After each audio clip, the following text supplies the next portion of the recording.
chef de l'État, le professeur Alpha Condé, regagnera Conakry le jeudi 2 février 2017. Sont conviés à prendre part au cérémonial d'accueil prévu à 13 h à l'aéroport international de Conakry-Bessia, les personnalités ci-après.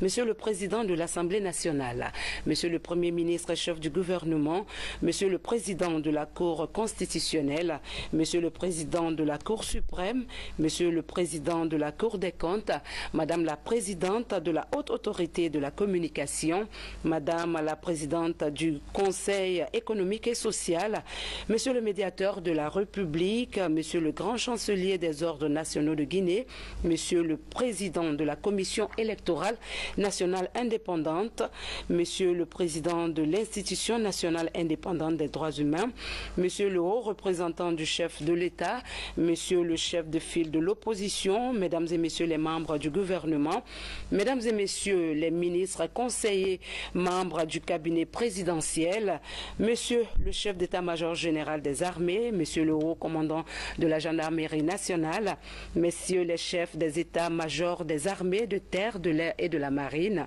Monsieur le chef d'état-major particulier de la présidence, Messieurs les directeurs généraux de la police, de la douane et des conservateurs de la nature, Mesdames et Messieurs les chefs des missions diplomatiques et les représentants des organisations internationales, Monsieur le gouverneur de la ville de Conakry, signé le directeur du bureau de presse Moussa Sissé. À présent, nous recevons sur ce plateau M. Konaté Cheikh. Il est le conseiller du président de la République. Bonsoir, M. Konaté. Bonsoir, madame. Le président, professeur Alpha Condé, est attendu demain à Conakry. Il vient avec un titre, celui de président de l'Union africaine. Une grande mobilisation est prévue à cet effet. Tout à fait, madame. Et cette élection de son Excellence, Monsieur le Président de la République, le professeur Alpha Condé, tient ou porte une charge symbolique, hautement symbolique. Et vous savez, madame, la Guinée est pays fondateur d'abord de l'OUA, à Addis Abeba, puis de l'Union africaine à Citre. Et feu le président Ahmed Sékou Touré a mobilisé tout le peuple de Guinée pendant de très longues années pour la libération totale de l'Afrique, la libération du continent, mais également l'émancipation des peuples d'Afrique. Il a commencé par l'Union Guinée-Ghana avec le Zaguiefo Kwame Nkrumah, puis ensuite Guinée-Ghana-Mali avec le président Modibo Keïta, le groupe de Casablanca, et puis ça a suivi son petit bonhomme de chemin jusqu'à la fondation de l'OUA, Organisation de l'Unité africaine. Donc la Guinée a joué un rôle de premier plan, un rôle pionnier pour l'unité de l'Afrique. Et demain, nous recevons le président de l'unité africaine. Oui. Et voyez-vous, madame, si vous prenez le parcours singulier du professeur Alpha Condé, président de la Fédération des étudiants d'Afrique noire, déjà dans sa jeunesse, il y avait autour de lui des Africains pour porter le message de l'Afrique, message d'unité. 54 ans après, héritier d'Ahmed Sékou Touré, c'est le président Alpha Condé qui devient président de l'unité de l'Union africaine. Mais quelques jours seulement avant, il était chez Daouda, chez Jammeh, le président Yahya Jammeh. Personne n'y croyait. La force de conviction du président, son amour pour l'Afrique a fait que le président Yahya Jammeh a accepté de partir. Le président Alpha Condé a évité au peuple gambien, a évité à un pays frère le chaos, l'affrontement. Et c'est pourquoi nous disons à tous nos compatriotes, à tous les habitants de Conakry, de tous les quartiers, de tous les secteurs, de se mobiliser massivement pour recevoir le professeur Alpha Condé, qui est le président de chacun d'entre nous. C'est notre président, mais également le président de l'Union africaine. Ok, quel sens le poète, le politique et l'analyste que vous êtes donné à cet honneur fait à la Guinée? C'est que l'histoire rend justice à la Guinée. C'est la première leçon qu'on peut tirer 54 ans après la fondation de l'unité africaine. Deuxièmement, c'est que le président de la FIANF, qui devient aujourd'hui président de l'Union africaine, le président Alpha Condé ouvre des perspectives heureuses, des perspectives d'espérance pour toute l'Afrique. On sait que c'est un homme de paix, c'est un homme d'unité, ça fait partie de sa vision. Tout son combat a été nourri par cet amour pour l'Afrique. Alors c'est pourquoi nous demandons à tous les ressortissants des pays africains qui sont aujourd'hui en Guinée et qui vivent en Guinée avec nous en harmonie, en convivialité, dans la plus grande symbiose, de se mobiliser pour recevoir leur président, le président de l'Union africaine. Le rendez-vous est pris pour demain. Inch'Allah, le rendez-vous est pris pour demain et nous espérons qu'il y aura une mobilisation massive. Nous l'espérons très massivement. Merci, M. Konaté Cheikh Mohamed. Merci, madame. Je rappelle qu'il est le conseiller du président de la République. Merci, madame. Autre sujet, à Cancan, la ferveur monte dans les mines d'or. Les préparatifs de la première journée nationale de l'orpaillage en Guinée s'annoncent à merveille. Une mission du département des mines est sur place pour s'enquérir des dispositions prises pour la réussite de l'événement. Mamadou Alpha Baldé, Mohamed Lamine Camara, reportage. Dans la région aurifère de la savane guinéenne, les rencontres préparatoires sur la journée nationale de l'orpaillage se poursuivent. À Kouroussa, Sigiri et Dinguiraï, une mission du département en charge des mines vient s'enquérir du niveau d'avancement des préparatifs. Partout, les orpailleurs semblent mesurer les enjeux de leur prochaine rencontre avec le président de la République. L'avenir de leur activité de toujours dépend fortement du succès de la rencontre du 6 février prochain. L'enjeu principal déjà, c'est de pouvoir tracer la ligne qui va permettre de mettre en place les différents mécanismes nécessaires pour la réorganisation de l'activité d'orpaillage. Cela signifie tout simplement que nous devons, après des mois de discussion, des mois de consultation, des mois d'études avec les différents acteurs du secteur, que nous devons passer maintenant dans les prochains mois à une phase active. Et l'initiative que le président a prise de pouvoir transformer cette activité qui a quand même des bénéfices considérables pour les populations, mais aussi des défis et surtout des dangers aussi à certains niveaux, pour pouvoir transformer cette activité en une activité de promotion économique à la base. De nombreux projets sont en vue, la délimitation des zones d'exploitation, l'utilisation de techniques d'extraction plus respectueuses de l'environnement, la bancarisation des flux financiers de la filière et l'amélioration de la participation des orpailleurs dans le développement communautaire sont entre autres réformes envisagées.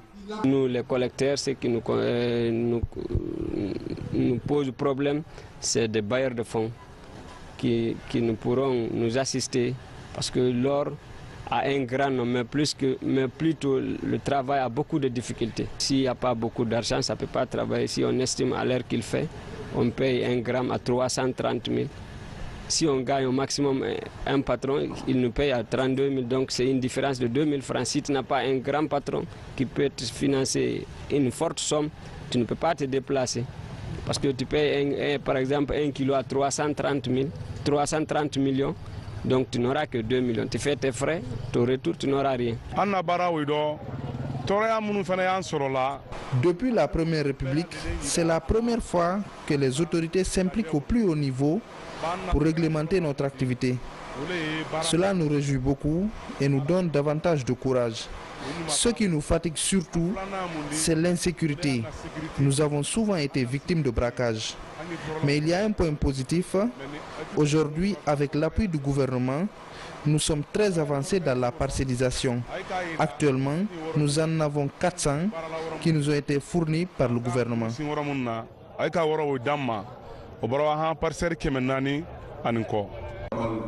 Aujourd'hui, une dynamique est lancée, celle de faire de l'orpaillage un véritable levier de développement.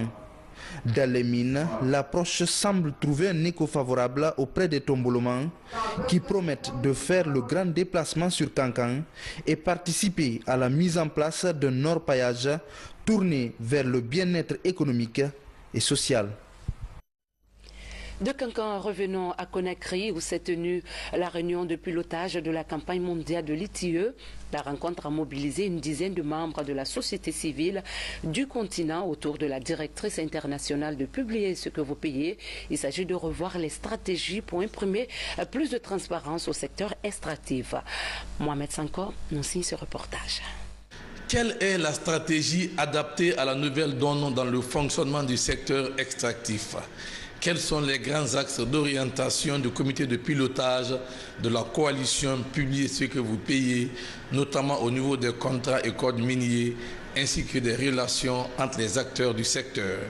Le sujet est en discussion entre les membres de la coalition Publiez ce que vous payez, venus de certains pays du continent, en présence de la directrice internationale de l'institution.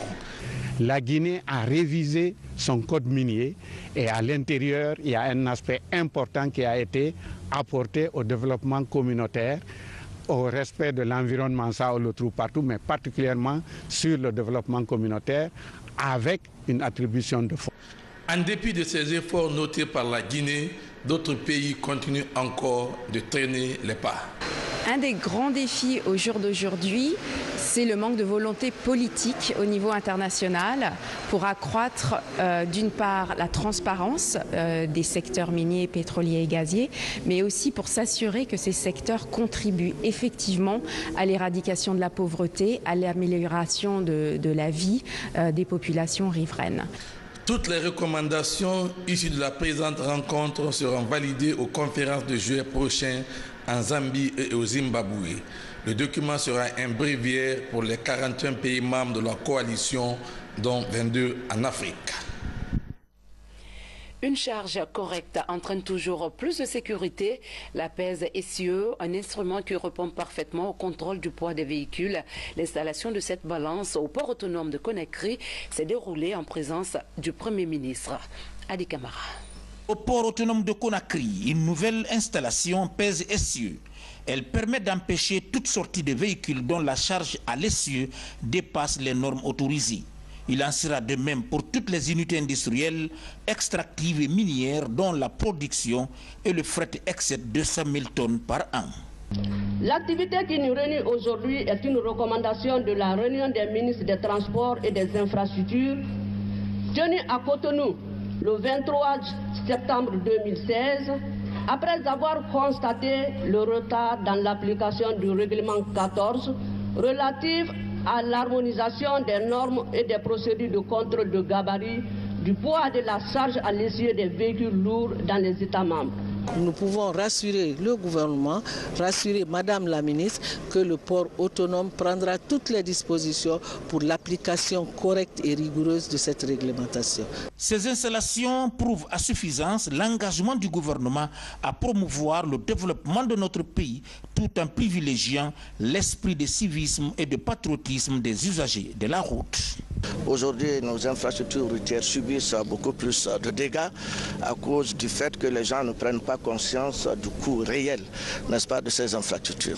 Il faut que nous, qui sommes chargés de vérifier ces charges à l'essieu ici, à la sortie du port, que nous veillions strictement au respect de ces réglementations. Il ne s'agit pas de faire peser le camion à la sortie du port et qu'à quelques kilomètres, vous rechargez encore le camion. Nous allons veiller, ce serait tout au long de la route, aussi bien à la rentrée de notre pays qu'à la sortie. Ici, le Premier ministre Mamadi Yula a tenu à féliciter tous les acteurs impliqués dans la construction, l'entretien et la préservation du réseau routier de notre pays.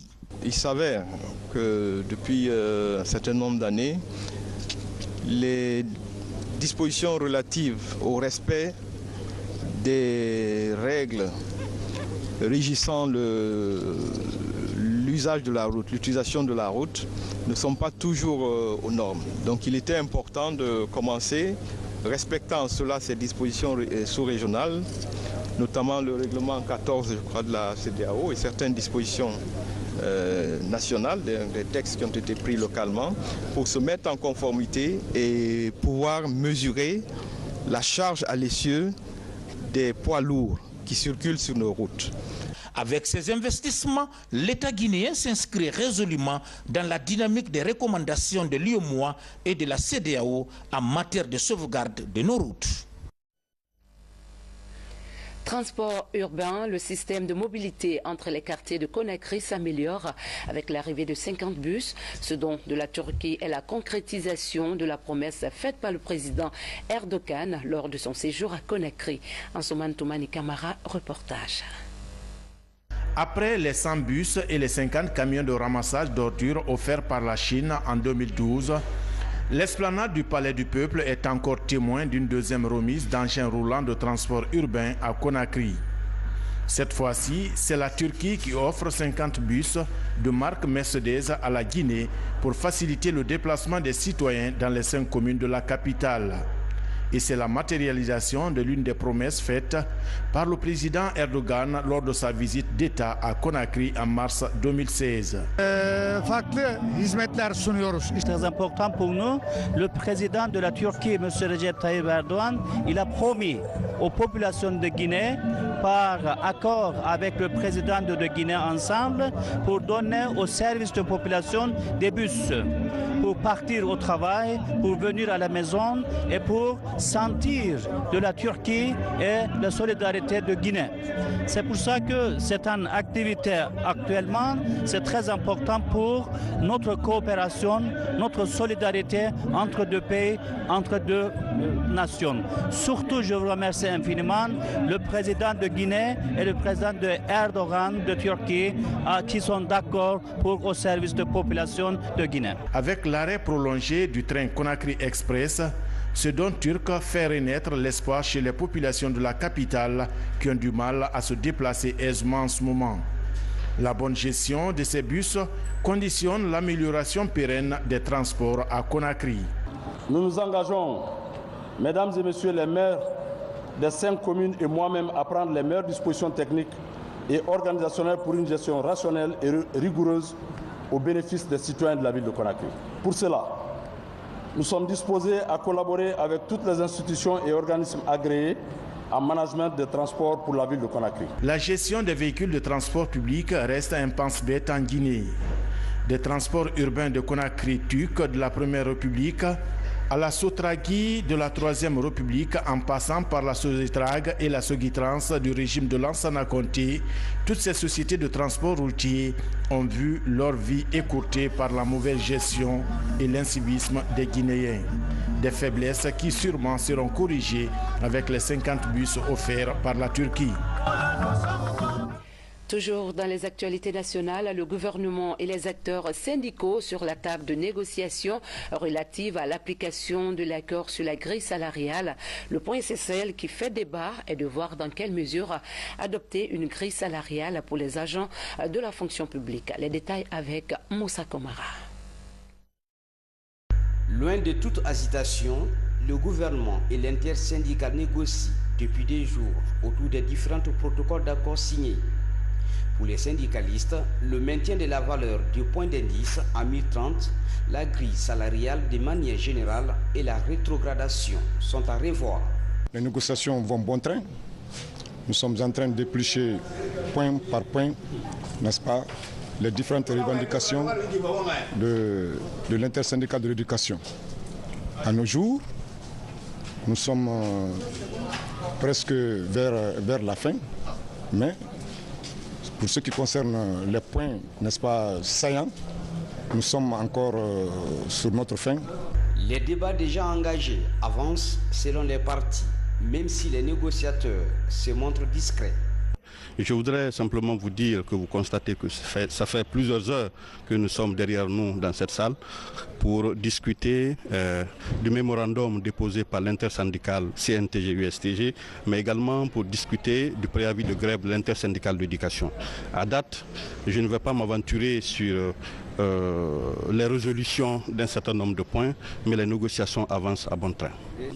Tous ceux qui m'écoutent et ceux qui croient en notre syndicat, notre intersyndical, FSPE, SLEG, nous leur demandons de nous suivre comme on l'a demandé. De nous suivre. Nous sommes sur la table. On a lancé l'avis de grève. Et notre avis, c'est pour le 6. Nous n'avons pas dit le premier. Ceux qui ont lancé pour le premier sont responsables de leur avis. Nous, intersyndicats, nous avons demandé pour le 6. Et d'ici là, nous sommes sur la table. Au besoin, si on doit aller à la grève, on leur dira qu'on va en grève.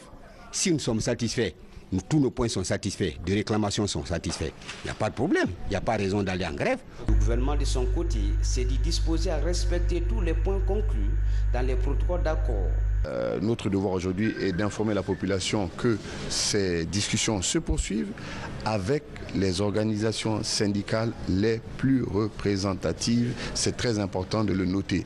D'autres centrales syndicales ont émis un certain nombre de plateformes, mais nous ne pouvons pas négocier en même temps avec toutes les centrales. La loi veut que nous le fassions avec la centrale syndicale, les centrales syndicales les plus représentatives. Et Dieu merci, la plupart des préoccupations qui sont dans les deux plateformes se rejoignent. Donc en répondant à l'une, nous allons répondre également à l'autre. Donc que la population sache que les négociations continuent. Vous aurez l'occasion de le savoir tout à l'heure et de le voir avec les autres syndicalistes, et qu'il n'y a pas de raison pour que nous ne tombions pas d'accord sur la plupart des points qui sont évoqués dans ces plateformes revendicatives.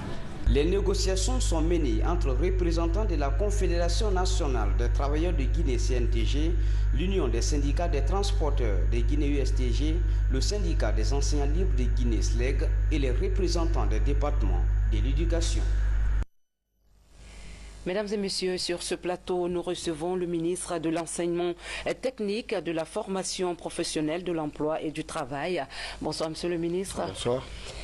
Vous participez à ces négociations. Dites-nous, est-ce que les lignes bougent réellement?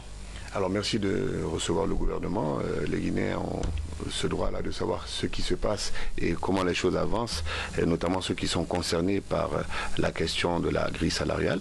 Les choses avancent tout doucement, et le point le plus important, c'est que nous avons décidé ensemble, par rapport à cette grille salariale, de mettre en place une commission qui, incluant les syndicats et les agents de l'administration, vont relever toutes les anomalies, les erreurs et les incompréhensions éventuelles qui existent sur l'application de la nouvelle grille salariale. C'est important de le noter.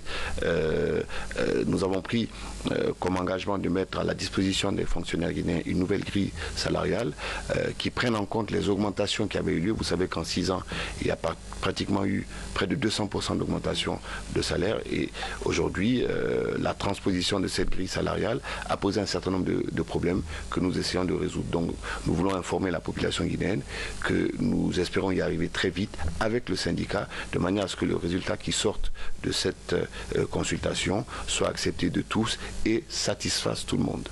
Voilà 2 jours que vous négociez avec une bonne partie des centrales syndicales. Le SLEG met la pression par rapport à la date du 6 février. Est-ce que tout se passe dans la sérénité? Alors oui, nous avons toujours négocié dans la sérénité, même lorsque nous avons été soumis à des menaces ou à des certitudes de grève. Je crois que ce n'est pas cela qui constitue notre horizon. Nous avons besoin de sérénité pour travailler, pour trouver des solutions. Les syndicalistes sont dans leur rôle et leur logique. Nous aurions aimé que pour la sérénité des négociations, nous ne soyons pas soumis à une épée de Damoclès qui soit une grève, mais qu'à cela ne tienne, nous continuons à négocier. Il y a également la question des contractuels pour lesquels nous essayons de trouver une solution qui ne remette pas en cause le travail de qualification de l'enseignement que nous sommes en train de faire en compagnie des syndicalistes. Donc de ce point de vue-là, nous pensons que très rapidement, que ce soit avant ou après le 6, nous arriverons à trouver une solution pour satisfaire tout le monde. Inch'Allah. Inch'Allah. Restez avec nous, monsieur le ministre, pour rendre public un communiqué dont vous êtes signataire avec votre collègue de l'enseignement préuniversitaire. Pour permettre aux enseignants nouvellement admis au concours d'entrée à la fonction publique de rejoindre leur affectation respective et se mettre à jour du programme pédagogique sans perturbation des cours pour les élèves et apprenants, les ministères de l'enseignement préuniversitaire et de l'alphabétisation et de l'enseignement technique et de la formation et de l'enseignement et de l'emploi donnent un congé à l'ensemble des enseignants et élèves des collèges, établissements publics et privés pour la période allant du mercredi 1er février à 18h au dimanche 12 février 2017 inclusivement. La reprise des cours sur toute l'étendue du territoire national se fera le lundi 13 février 2017. Cette période exceptionnelle de congés anticipés sera rattrapée sur les congés du mois d'avril. Les ministres savent compter sur les différentes structures déconcentrées pour une exécution correcte et diligente des présentes instructions. Conakry, le 1er février 2017, ont signé Damontan Albert Camara et Dr Ibrahima Kourouma. Voilà, monsieur le ministre, ce communiqué est inattendu. Quel autre précisions vous le voyez apporter? Disons que vous vous êtes rendu compte qu'on a mis du temps avant de procéder au recrutement. Ça fait 5 ans qu'on parle du recrutement de nouveaux enseignants dans les différents systèmes, et les contraintes budgétaires qui sont liées à beaucoup d'autres contraintes ont fait que ce recrutement a pris du temps et il a été effectif. Aujourd'hui, nous avons un peu plus de 5000 enseignants qu'il faut redéployer, et vous êtes rendu compte comme nous que cela a créé quelques soubresauts dans la cité.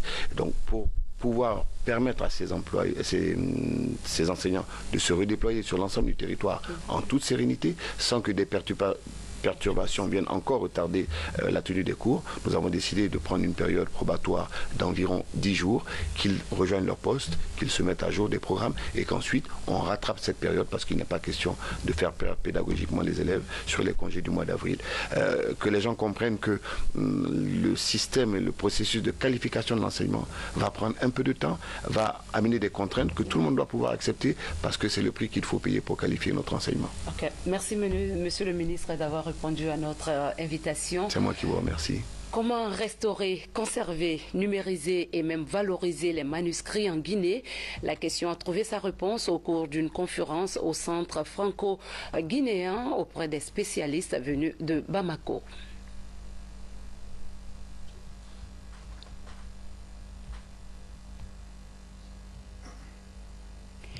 Et puis, les attachés de défense accrédités en Guinée et les représentants des forces armées guinéennes auprès des institutions internationales ont été reçus par le ministre d'État à la présidence chargée de la défense nationale. Cette rencontre était essentiellement axée sur la redynamisation des relations de coopération militaire. Compte rendu, commandant Mohamed Kassé, correspondant de la presse militaire.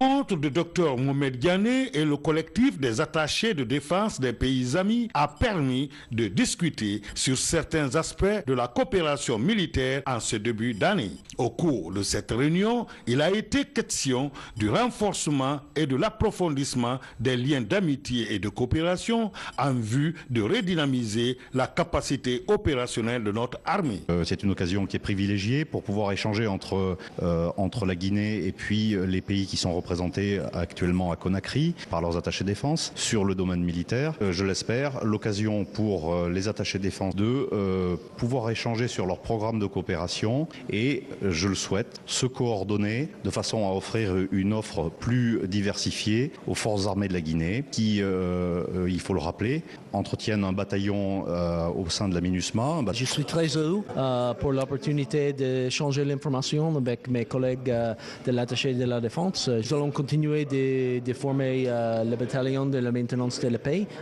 et aussi continuer d'avoir les autres opportunités pour formation et éducation pour les Guinéens aux États-Unis. De son côté, le ministre d'État à la Défense a apprécié le soutien et l'appui des pays amis sur la réforme du secteur de sécurité à travers les résultats significatifs. Qu'aujourd'hui, notre pays, sur le plan international, participe aux opérations de maintien de la paix à travers le monde et principalement au Mali. La formation des militaires qui participent à ces différentes opérations de maintien de la paix à travers le monde a été très concluante grâce à l'aide de la communauté internationale. Les deux parties ont réaffirmé leur entière détermination à renforcer les relations bi- et multilatérales dans le domaine de la formation et de l'équipement militaire. Sport football, le premier finaliste de la CAN 2017 vient d'être connu. Il s'agit de l'Égypte qui a battu ce soir le Burkina Faso dans les séances de tir au but 4-3 à l'issue d'un match âprement disputé qui s'est soldé par le score d'un but partout. Demain, au compte de la deuxième demi-finale, le Ghana affrontera le Cameroun. C'est tout pour cette édition. Merci de votre fidélité à la chaîne qui a pour mission de vous servir. Demain, vous serez à notre compagnie pour d'autres pages d'information. Bonsoir à tous.